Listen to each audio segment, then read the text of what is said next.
Let's go out, we'll take no prisoners. Lonely love, gotta leave it behind. We look like $1 million. Every time they look at us, we'll blow their mind.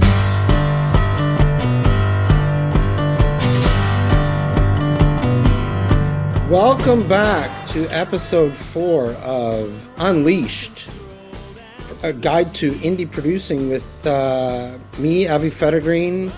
And today I'm super lucky to have the fantastic, talented, wonderfully dressed, always, great hair, and she can sew, knit, she makes films, she makes TV, she's everything.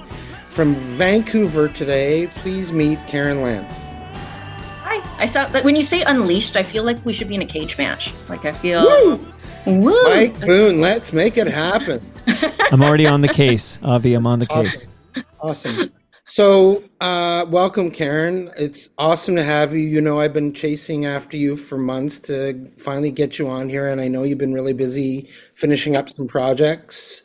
But thank you for joining us. And, you know, here we spend this 45 minutes an hour, and we talk about the industry, how you got in, what it was like back in those days versus what it is like today, and the challenges that we have, and why we do what we do.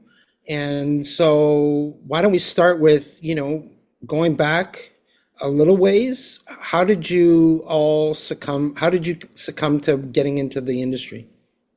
Oh, I always say failing upwards. And by the way, thank you for having me on. And I apologize for the chasing around. It makes it sound like we're in Pac-Man, and I'm like, you know, that sort of thing. But it has been busy, and I appreciate this walk down memory lane. Like I almost want to feel like, okay, back in the day when we chiseled film, you know, into the caves, and when we were doing our bull paintings, right? It feels that long ago. I think for both of us, I'm quite sure we started analog and moved into digital. Is that right? Because my first film as a producer was on Bolex, you know, I mean, it was a 16, basically, I always laugh when I hear kids today when they're on their editing equipment, and they're like, they don't understand that a bin really was a real bin, and when you lost a frame, it was somewhere in the shag rug that had fallen because you had cut it and spliced it, you know, like it was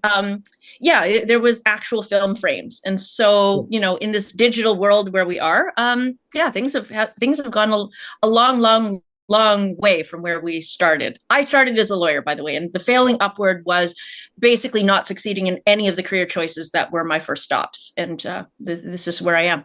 It's like film is here for you as a family of carnies, waiting to take you into its open arms and bosoms. And now basically, you started. I mean, you've directed films, you've produced films, you've written a number of properties that you've shot. Mm-hmm. What is it about this business, this creation of content or film or whatever that really jazzes you? It's still the storytelling. It's still my love for film to begin with, because otherwise there's no other masochistic reason for continuing onward with it. It's you know, there's still sitting in, like, whether you're making the film or you're in the audience, and it's that moment when the curtains come, you know, and the screen opens and it says feature presentation, and you're in this story. And I think that that's still going to be my first love. And it's the thing that keeps me coming back again and again, I think, whether it's writing it, you're right, directing, or just, you know, raising the money and trying to produce the thing. It's that. And you're also mentoring some future filmmakers of tomorrow, similar to what I do, but you're doing it in Vancouver. And, you know, I think it's important that we're passing on what we've learned and what we know, because if we don't help these people, there will be no future in our industry, right? I absolutely agree. So, I've had some incredible mentors. I wouldn't be anywhere if I didn't have people basically taking me under wing and sharing their hard, honestly, I think about Rachel Talalay, who basically has been my directing mentor for years and years, and a good friend as well. I Yeah. think about all the early bosses I had, from Wayne Sturloff and Tim Gamble at Thunderbird, like just men and women who literally said, you're worth my time, Right. and all your stupid questions are welcome. Right. And basically, and also warning bells and alarm bells. Like what I get from Rachel is preparing me for bigger budget projects where, oh, that is the politics. Like I think that if I didn't have her tutelage and I was thrust into some of the bigger shows that I've been on, I'd be like, oh my God, is this me? I suck. You know what I mean? Right. As compared to this is the industry. This is what you're expecting. Right. And a lot, again, as I mentioned previously, you're directing, somewhat producing and writing your own projects. And you've also been a gun for hire on some stuff for Sci-Fi Channel, I think, if I'm not mistaken, and other people. And how I first met you was way back, well, not too far back, but you were screening a film at the Women's Film Festival in Vancouver at the Van City Theatre.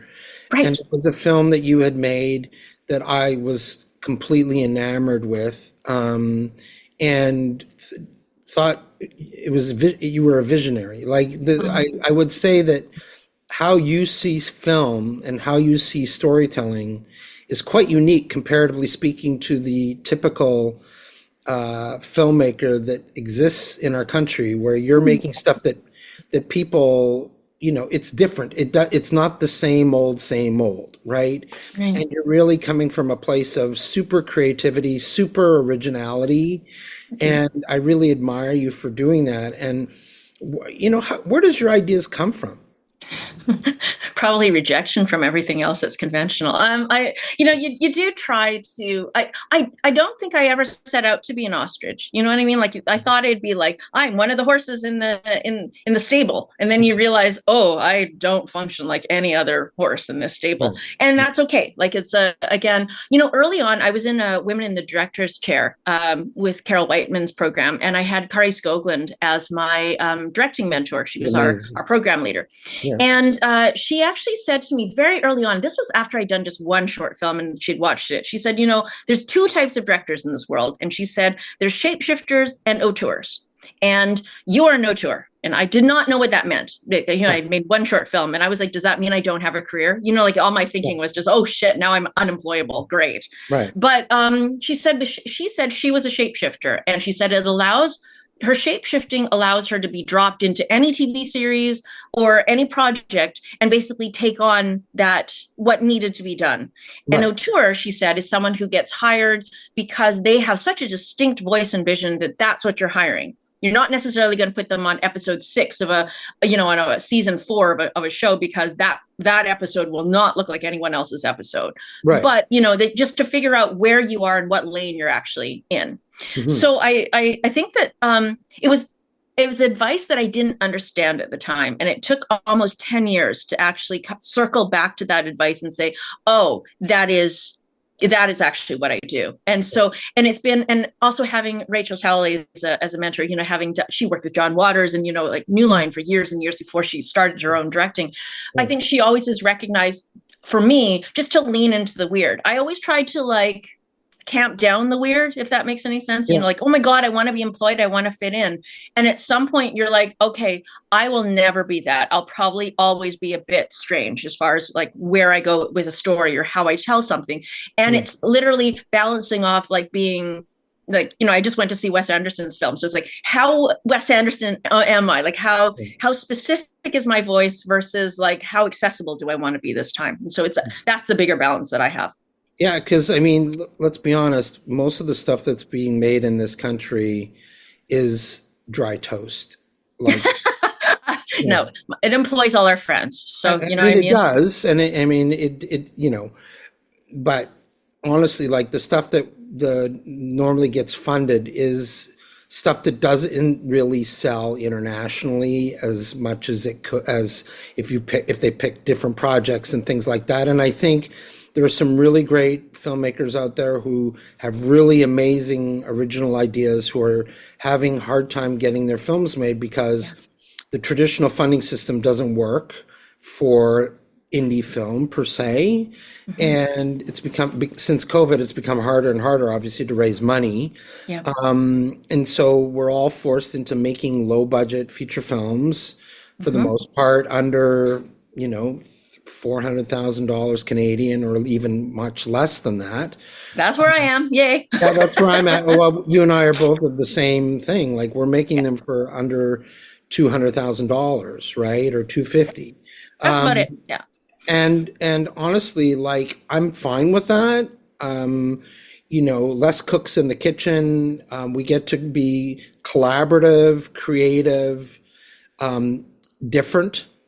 We're sort of like the nerds of the film industry, I like to say sometimes.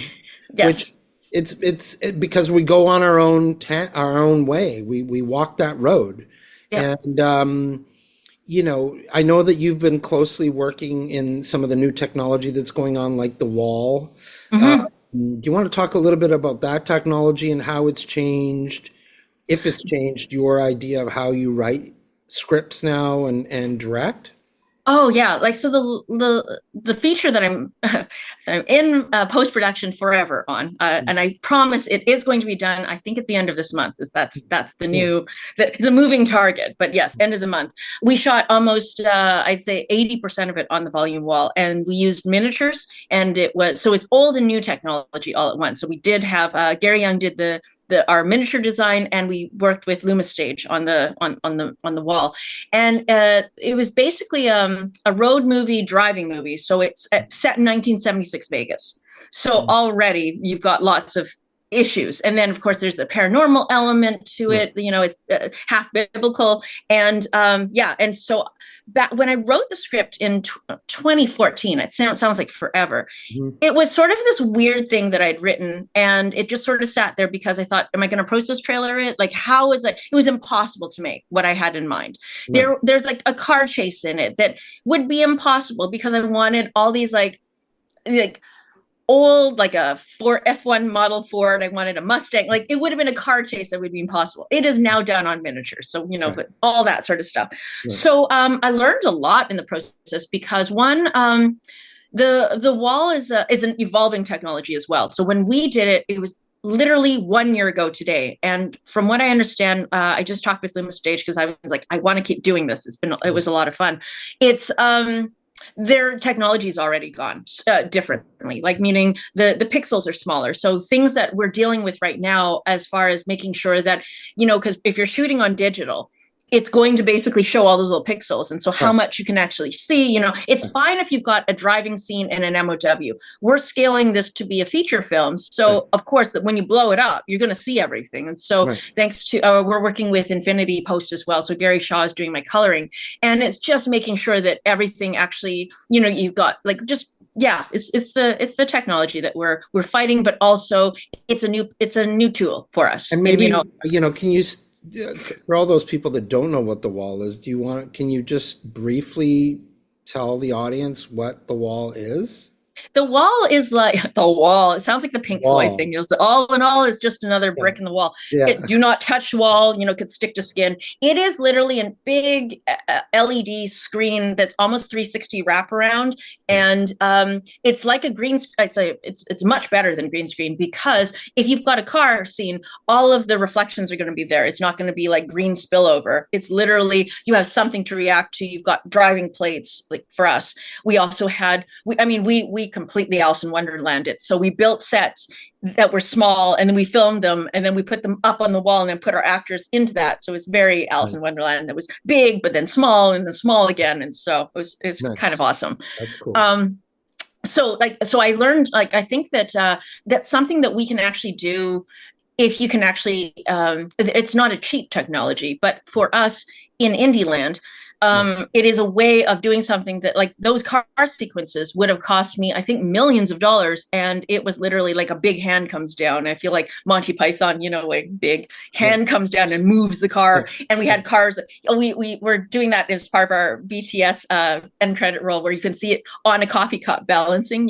We're making doot doot noises, and so that was part of it. So it just made me love film again, I have to say. There are challenges with the wall, of course, just because, there's a thing called vertigo. So when you're in a moving plate, and it's like, because I put a lot of action, good and bad, into those plates. So that means that they're like, as actors, and me standing in front of the wall, I was like, at some point I was like, oh, going down. So there's that as well. You don't think you're going to get vertigo, you get vertigo. So. And obviously the post-production process is much more significant too, right? It's like post is pulled up to prep. So because in order to get the wall ready, we weren't buying plates. Like I bought one of those 360 cameras, like the ones for Google Maps, and we rented a car, and my DP and I went down to Vegas, and we stuck the little thing, like the camera, on a rental car, and we just drove around getting plates. And so the prep becomes like your post-production gets pulled into your pre-production. So there's a lot of things workflow wise that I would have done differently, probably, just to organize it better, just because, my God, all those moving plates, you're shooting, like you're stitching together that 360 to put up on the wall, that has to get color corrected. So now you're doing post in prep. So it's a lot of moving pieces, literally. And it would not be my choice to do as a first film. That's what I say. This is my fifth feature, so I feel like, and even then, it was a steep learning curve. But do you think, obviously shooting it with this technology is much different than traditional being on locations or in a studio set or whatever. And there's something magical about being on set in a real location, using real practical effects instead of visual effects and things like that, in the analog days that you and I know so well. Yes. It's not that I'm scared of the technology, but I just find the pureness. I mean, I wish I could shoot all my movies on film. Like, that's just... Oh, me too. Yeah. That's how I am. But I just really appreciate what goes on set when we're shooting a feature, especially in our world where we're shooting them in like 15 days or whatever, 20 days, and for no money. And that we're in a physical house because we can't afford to build a set or whatever. And you're sitting around and starting in pre-prep, and you're really thinking about, well, how you're going to do all that. And I know you do that in a much bigger way when you're using the wall, because obviously you're shooting all these plates and all that stuff that's going to wind up on the wall before you actually can start bringing in actors and everybody else. But the pureness of how we make film, a lot of us, not all of us, but some of us, that goes back to our roots, I love, and I hope that I get to do that for the rest of my life. Like, it's magic. And when I was doing Home Free and being around 20 collaborators who all had great ideas, and really we worked as together as I've ever worked in my life. We all, at the end of our shoot and the last day, and we called picture up, everybody was crying. Like, that's so magical about and making a film. And congratulations, it's doing so well. And I was privileged to be able to see it on an earlier, before you had everything locked in, and it was fantastic. So I'm really proud of you. What do you like now that you've done both sides of the coin now? And I know you want to go back and do more projects on the wall. Which do you prefer? Oh, there's always live action, from like just basically being in the environment. If I could afford to basically have real trucks, that'd be great. You know what I mean? Like that would be, like, to me, because I come from a semi-documentary background, there's something about a real location, like you were saying, that I'm not one to, what the wall forces me to do, and I don't love, is the shot listing, the prepping and the planning and the previs, which has always, to me, been a little bit, bless Hitchcock, for his, wonderful storyboards. I am not that person. I tend to be like a walk out, take a walk with my DP around and start planning our shots basically right before the shot happens. I like that. I was happy to hear that Soderbergh does something similar where you're blocking, but you're also walking around saying, this is where the camera goes, and finding that shot. I love that. And that's what you get in that sort of semi-documentary way of working, where because it's a real location, you can shoot from any direction. Whereas in a wall, you really have to plan a little bit, because if I didn't shoot it, I didn't get the plate, or I didn't plan it, it's not happening. So, because otherwise it's just a screen. I think there's balances to each way. Like when you're on the wall, you almost have to lean into the fact that it's a little uncanny. It's going to be closer to Wes Anderson than it's going to be to Soderbergh. You know what I mean? Like you are absolutely going to lean into a slightly weird world, just because things will be, as close as you get to reality, it's not going to be. And it fit the film and the script best in that case. But we have my partner, Kate Kroll, and I basically started a new company, Black Opiate, and we have a small slate of films, and they're closer to the grindhouse stuff. And so there's, a couple that we could shoot on the wall, but there's stuff that I actually just want to go back out into the field and just do with real people and real, not that my actors on Armageddon Road were not real people, but I mean, I just want to be in the wild again, like with a real set. And listen, you have that Western idea that I would love to make with you, right? My love for Westerns. So this thing is actually, we actually have a new Western idea, because I'm still dead set on making like a Sergio, like spaghetti Western horror of some sort. And this is, I think I've got one. So if so, we'll let you know. But in my mind, the idea of going and shooting a Western, I mean, some of my favorite films of all time are Westerns, and turning it into a genre movie makes it even more delicious to me. Right? Yeah. And it's back to that 70s filmmaking. Like that was truly a seminal time for me. Between 70s and 90s is sort of where films, it's obviously when I grew up. So of course that's always going to be the pinnacle. I actually had the nicest compliment from an American producer who said, he looked at my work and he said, "You're more indie American than the indie Americans are now." Like I was like, oh my God, I'm in a petri dish. But I'm like, but it's fine. It's true though. Like, I mean, even I look at a movie like Curse the Willow Song. I mean, it's black and white. I mean, how many people are daring enough to shoot a feature film in black and white? I mean, my God. Well, but I was so inspired at that point by like the old Japanese horror, like those samurai films and the no theater and that. And so it depends on what you're watching, right? And so, yeah, I was just right now going back to some Willow was just that was a film, and thank you for taking it. But Willow, like Curse of Willow Song to me was just like a kind of a love letter to some of my favorite films. And so that it was going back to your growing up roots in that way. Right. And so that's really cool. But in this case, it's sort of like each time it's like you're just falling in love with the type of filmmaking and it, that it could be. And I'm sort of leaning toward grindhouse right now, which I'm really quite like, but proper grindhouse, not, like who would you compare the stuff that you're kind of keen on right now?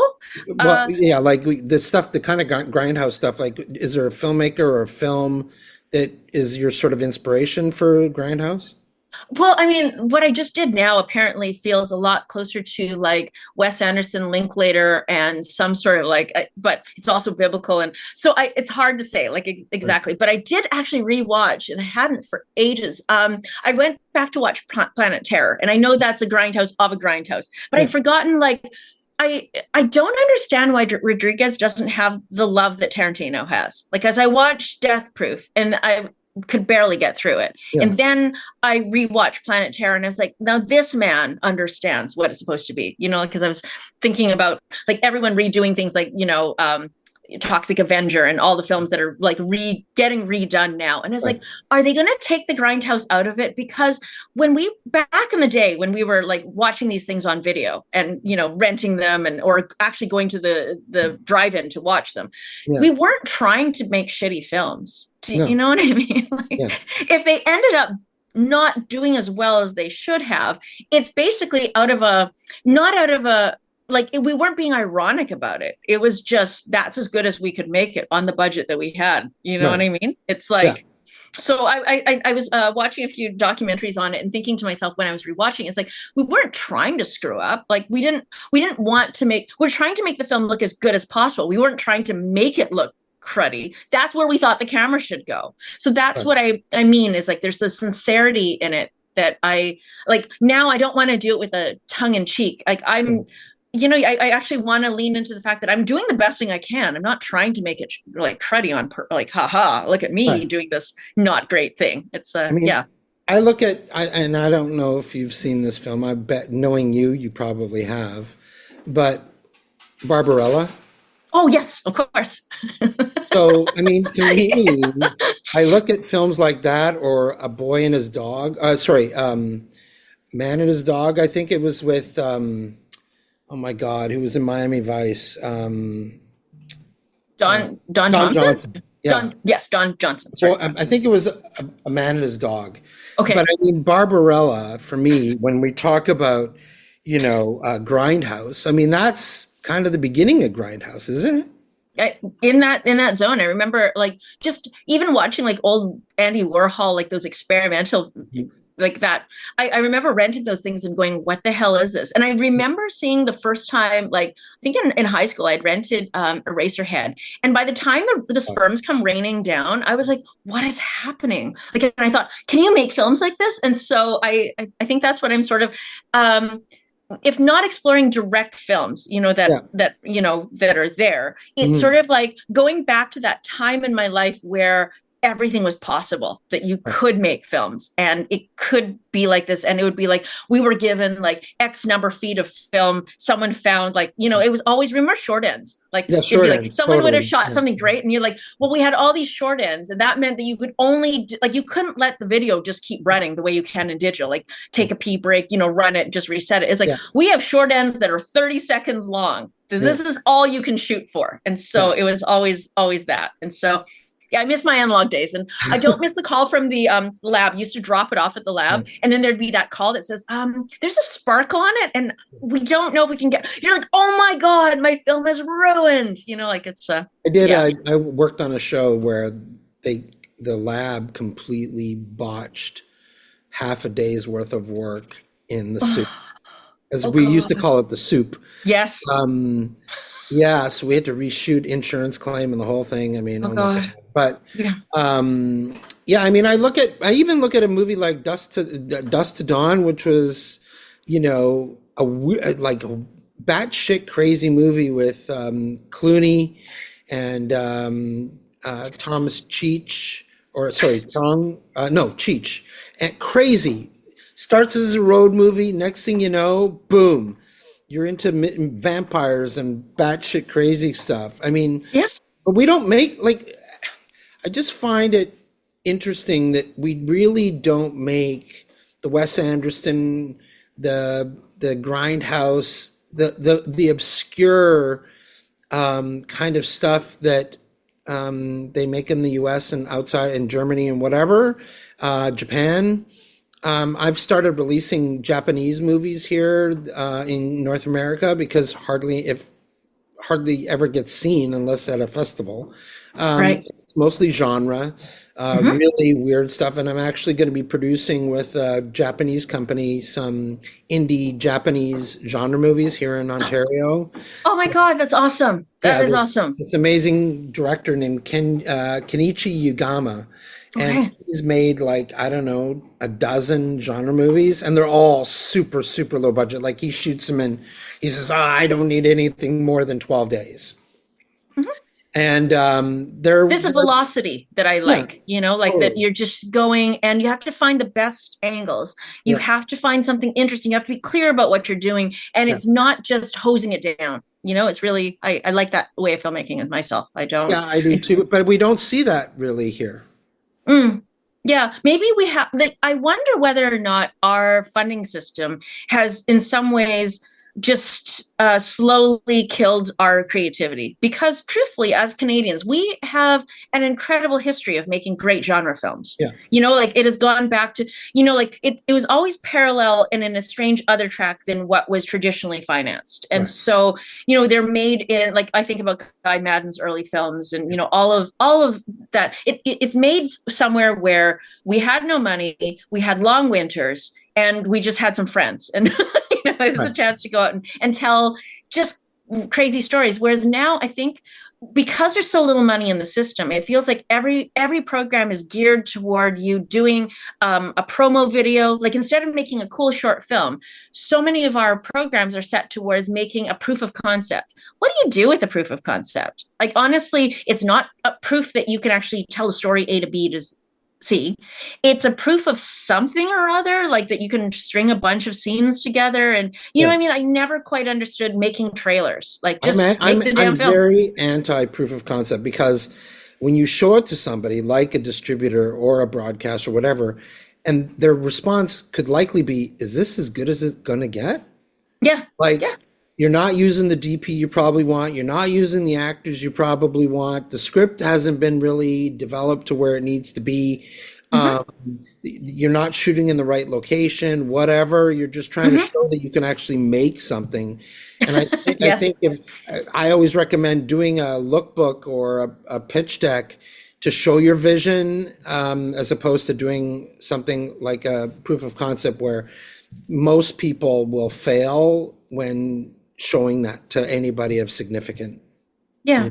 And I still miss just making a good short film, you know what I mean? Like, with what you've got, because then I can see that, how to, like, I just want to know, can you tell a story from, like, that actually begins and ends within a certain amount of time? And those were the days of Bravo Fact and all that stuff, when we could actually get money to actually make short film, right? Yeah, I started because the NSI, the National Screen Institute, had the drama prize. And I would never have taken that scary leap from producing into writing and directing if I hadn't gotten the drama prize. And that was the thing that basically put me, like, it gave me a short film that let people see what it actually was. And it got me into programs like Women in the Director's Chair. It got me my first feature through telefilm, then I fell gloriously flat on my face. That's awesome. That's a totally different story. But, I feel like just having that, like, again, I miss those shorts. And actually, I was very lucky this year, or at least last year, I guess. I won the Directors Guild green light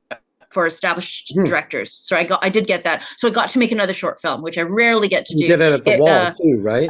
No, that one actually we shot on, it was a location, but it was like a built set. So there's a bunch of sets that were all in, it's weird. It was in the old Sears building, like at Lougheed Mall, so it was really weird. It was hottest days of summer. I just filmed Armageddon Road, and I literally had a month turnaround to get my short film done. And we found the location. It had some standing sets that we just redressed. Right. And otherwise it would just been really, really challenging. Right. But we premiered at the Portland Horror Festival, and I have not, for various reasons, I haven't left the country for quite some time, but I did go down to Portland just for a quick jaunt there and back. And it was just really nice. I wouldn't have done it if it wasn't for our people, meaning the horror crowd.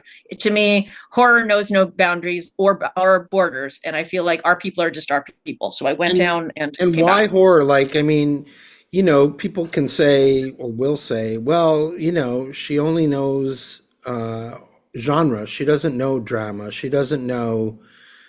You know what I mean? And you become pigeonholed, right? Which, I mean, I was doing nothing but drama until I started realizing that I wasn't making any money making drama. And that even though I never really went out of my way to watch horror films, I realized that if I want to make any money in this business, then that's the stuff I have to make. But what I was finding is, and this isn't you, because that's why I love you so much, is that the scripts were mostly awful. Yeah, it's the tropes. They weren't, and especially since the digital age started, because anybody could go get a digital camera, and make a film. But what always lacked in these genre movies was the storytelling. Like, just wasn't. There was no meat on the bone, right? And Now, as I'm sure you're aware, the genre audience is probably the most intelligent audience there is. Yep. They know they hate being duped when it Yes. comes to storytelling. They Yes. don't need to see how they don't need and they don't care about how many people you kill in 90 minutes. They No. don't care about blood splatter or any of that stuff. They want to be scared shitless. That's what they want. Yeah. And I think the only people that I've really seen really come to the table like that is Ari Aster and Jordan Peele, who are, in my mind, Oh two yeah. incredible storytellers. Yeah. But in Canada, I mean, I would say you are probably Yeah. Thanks. a philosophy of making genre films is that, and but there's not many. Yeah, I think people unfortunately look at it as a stepping stone to doing real films. And I remember when I started, there was a lot of, I remember someone saying, "Are you worried that you're going to be pigeonholed and you won't?" I was like, "Why? Because there's a hidden rom-com in me." There really isn't a hidden rom-com in me. Thank you. What So about a genre hidden rom-com? there might be, you know what? My latest film might have a little bit more. It's darkly comedic, and there is a little bit of romance, although in a weirder way. But I guess to me, I always hated the disrespect that horror has gotten or genre has gotten, which is somehow that you're somehow. Like I remember going to a big festival, and it was a genre festival, and I was talking to a Japanese distributor, and she had said to me, "Are you worried at basically being too smart for your genre?" And I thought, oh, that's a horrible thing to say, because going to these I think I'd forgotten, because during the pandemic we weren't really traveling to like festivals and being with the audience. Right. I'd forgotten like just how passionate and how excited and how loyal and just how smart those audiences actually are, and that horror, like, it was really nice to be in a grouping of horror shorts that night at Portland.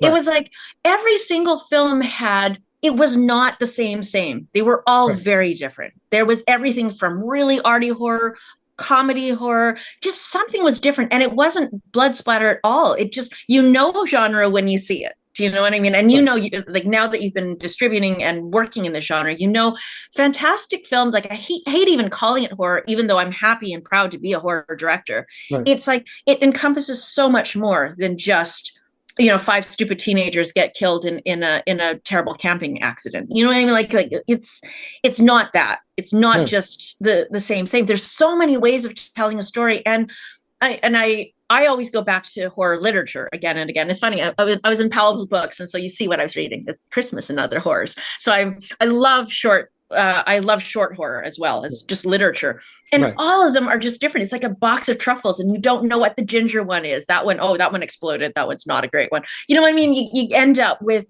just variety and storytelling that's a little magical, a little surreal. There's the paranormal. There's the spook thing. There's things that give me the crawlies. You're just reading it, and you're like, oh, I don't know what's going to happen. And some of them are like, oh, okay, that hit home in a certain way. There's so much more. And why is that not drama? Why is that not, like, isn't that what storytelling is? I don't know. Well, I mean, listen, some of the most famous genre movies ever made, like Amityville Horror or Exorcist or whatever, those are, they don't make those kinds of films anymore. And those are mostly drama, but scary drama, right? Yes. Yeah. And they don't make that kind of stuff anymore, which is The Omen is another good Oh my example. God, Rosemary's Baby. Like I remember Rosemary's reading Baby, which a lot of people reference. I find interesting in pitches. It's Rosemary's Baby meets whatever, and then you look at the film and you go, "What? What part of this film is Rosemary's Baby?" Like, no, it's and I sorry, I always do the. At least you got a haircut. And she's like, it's be down so soon. Anyway, I love that moment. But there's so much drama. Like there was so little. It was just dread. All the way through that film, it's just dread. And you could look at it as, is it a gaslighting film? Is it like, what is it? Is it just the terror of reproduction? And I remember reading The Omen when I was in high school, and just digging up the jackal, you know what I mean, like digging up the grave and that sort of stuff. And back then it was like you didn't need to see a lot. It was always just in there was those moments that get highlighted. Like I remember watching The Changeling. Do you remember? Like it was shot in Vancouver. Yeah. Like it's so like films like that. It was like there was just they were prestige films. They just had a darker side to them, and somehow now it feels like a lot of the horror that we're seeing can be really cheap. And I think that it's a challenge. And I know that our funding system is just not great with genre. Like I don't know that they know how to read it either. And I feel like we're kind of trying to, and I know this for myself, when you're actually trying to apply for funding, like traditionally, you're actually bending yourself in knots trying to figure out what the jury is going to like. And you actually start making bad, piss poor creative decisions because you're trying to bend into whatever it is. So I can't blame the system entirely, because we as filmmakers are also screwing over our own creatives, because it feels like I am doing now bad things to the project because I'm actually trying to anticipate what they want. And now I'm making bad decisions. But it's interesting, like this round of regional projects, 5 or 6 genre films were picked. Yeah. So I would hazard to say, and I don't know any of the people that got picked. I looked at the list and I didn't recognize any names or whatever, but they don't really understand good genre from bad genre when it comes to the jury and stuff like that. So I'm kind of, interested to see what these films end up turning out to be. I would say that many of the films that are Canadian that go to Frontiers and present at Frontiers, I would say 90% of them never get made. Interesting. And they get told to elevate their budgets and their pitches to be like $3 million to $5 million. And I'm going, what? Why? Don't do that. You can't sell it. You can't sell it. You can't. And you can't make it back. More importantly, you're basically, if you and I put our films out there, and if we made $1 million, $1.5 million, we're in profit.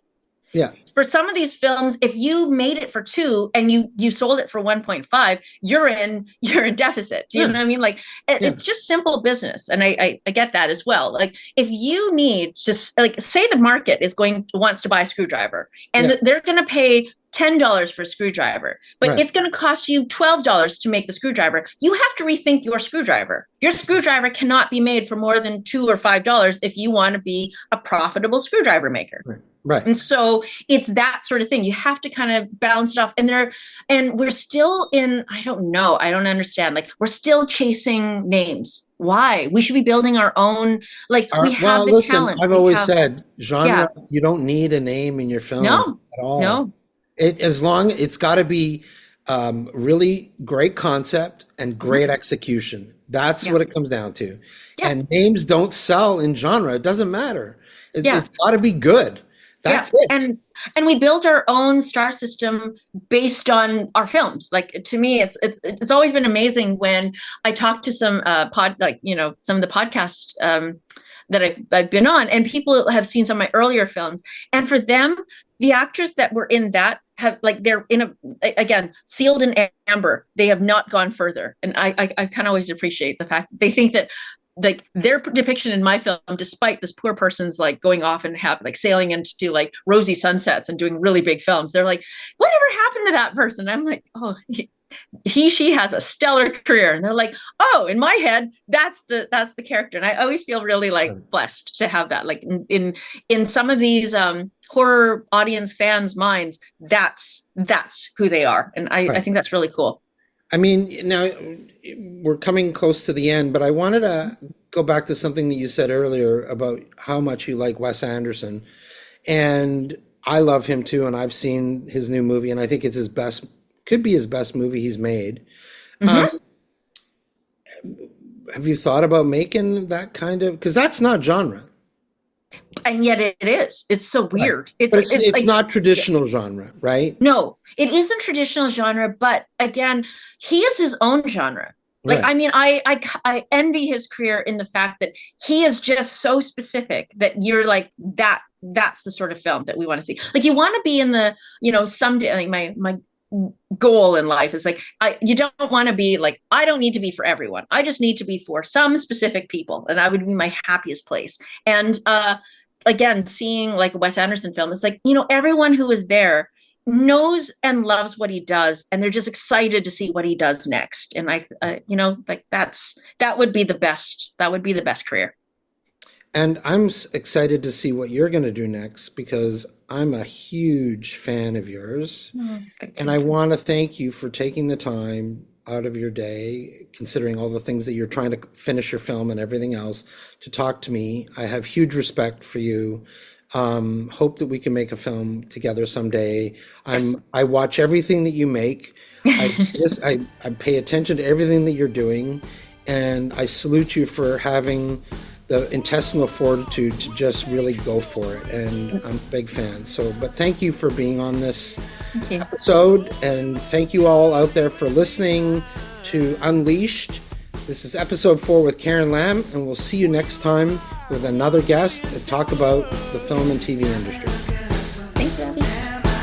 Every time